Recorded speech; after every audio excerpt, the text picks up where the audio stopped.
We have to tell the police. It's just a bad dream. You forgot to say spoiler alert. No! Stop! Greg, Jeff in Las Vegas, good morning. Hey, Jeff, how are you? It's great, man. I haven't seen you in about a year or two. I think the last time was the Halloween Horror Nights on the red carpet. Oh, about 2 years ago. The Creepshow one at Universal. Yeah, you were knee deep in Restoring Bruce at the time. We had a discussion about that too. So I missed you this year. Did you go to Halloween Horror Nights this year? I didn't. I think I was in I missed it by a couple days. I had to get back down to Georgia. You got to get down there because John Murdy outdid himself with The Bride of Frankenstein Lives. That house is just amazing. You got to see. I'm going next week. Yeah, you know what? I'm glad you said that because I got to go. Absolutely. I'm going to LA next week for the museum opening, the Motion Picture Academy museum opening. Yes. I'm a member, but I don't know if I can make it though, but I got to get down there. So anyway, thanks for talking to me today about season 3 of Creepshow, 12 new horrific stories. I watched 4 last night, and I think my favorite being Familiar. Man, did that creep me out. And also Skeletons in the Closet, we'll talk about too, absolutely. And, I was 16 years old when I saw the original, and I think The Crate being my favorite out of the original film, and just that gave me nightmares. So your series really captures that spirit of the original film, which I really admire. Well, thanks. Look, I mean, there's a lot of responsibility, having worked closely with George on a lot of movies.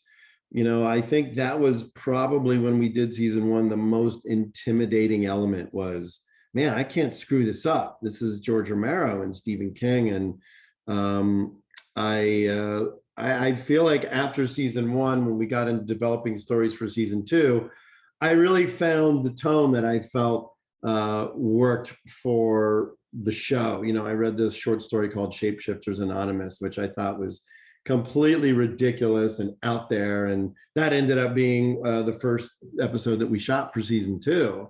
And I feel like the episodes are really personal to me. They call out to me in different ways that allows there to be a lot of heart in the show. And I put everything that I have into it. So I'm happy to hear that people see it.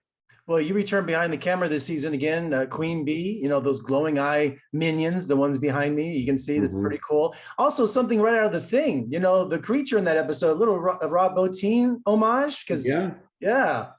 We did. And, the fun thing about all that was, I was channeling John Carpenter in that episode because there's a lot of creepy moments of them coming towards you in the hallway. And, that whole transformation, the Queen Bee transformation, was all shot as a miniature.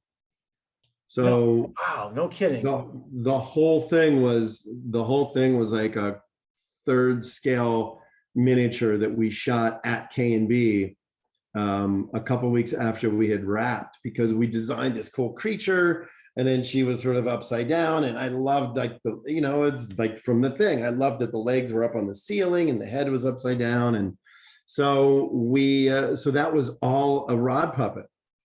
That's amazing. I thought that was like a full scale thing, but nice trickery there, huh?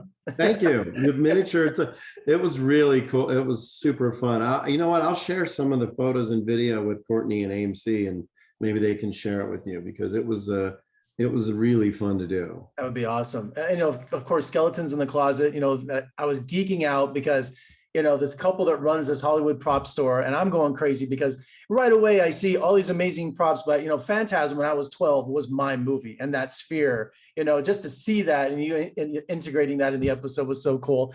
And, Texas Chainsaw 2, they were bashing in that episode. That radio station scene is probably one of the greatest moments in horror films too. I would agree. And, I kind of regret that sequelitis line, but it was intended just to show what a jerk Bateman was, but it came through.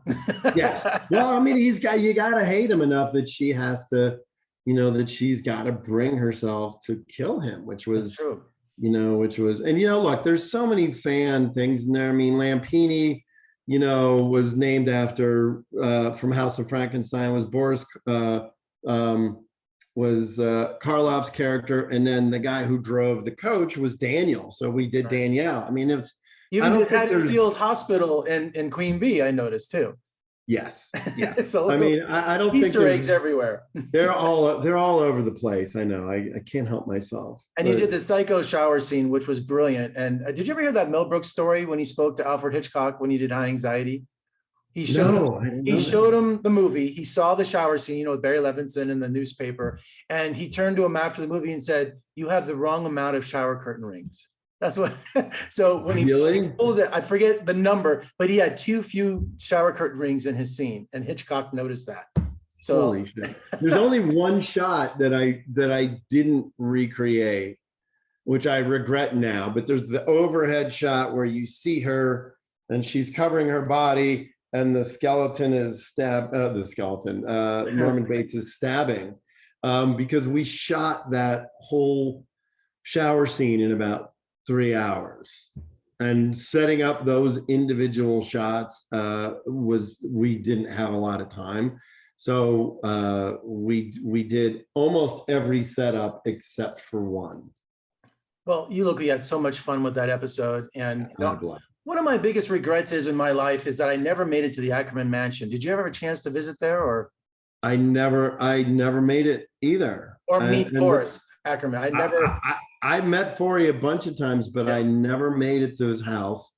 The few times that I had been invited, I think I went with Scott Spiegel and Sam Raimi and Bruce Campbell one time, and he didn't answer the door. I think there was like a mix up in the day or something, but I never made it there. I always wanted to meet him just to see Bela Lugosi's Dracula ring that he always wore. You know, just to meet him to see that. So, and also I love in Skeletons in the Closet episode that, you know, the tribute to Ray Harryhausen, which was great with the skeletons. And, but also you restored Bruce, you know, the Jaws shark for the museum. Yeah. And you did a comic panel at the beginning of that episode, I noticed too.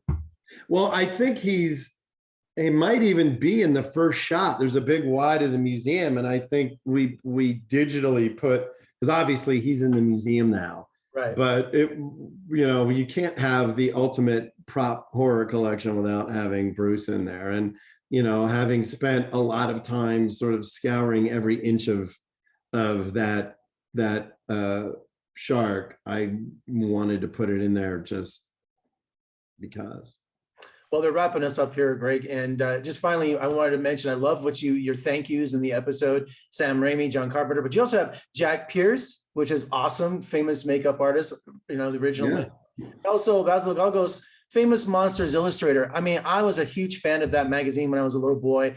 I could not wait. Only a few of my issues survive to this day, but man, there's just something about famous monsters of film, man. It just brings back so many great memories, and you're keeping it all alive. I appreciate that. Well, thanks, Jeff. I appreciate you even looking at the names. I don't even know anybody that looked at those names. So they mean something, you know, and they do. They mean something. They meant something to me. That's why I put them in there. So wonderful. Well, congratulations on a great new series. I can't wait to watch the rest, and come to visit us in Las Vegas soon. We'd love to have you. Dude, I would love that. I'm going to let you know. Wonderful. I got to get there soon. Thanks so much. Thanks. Take care. Bye-bye.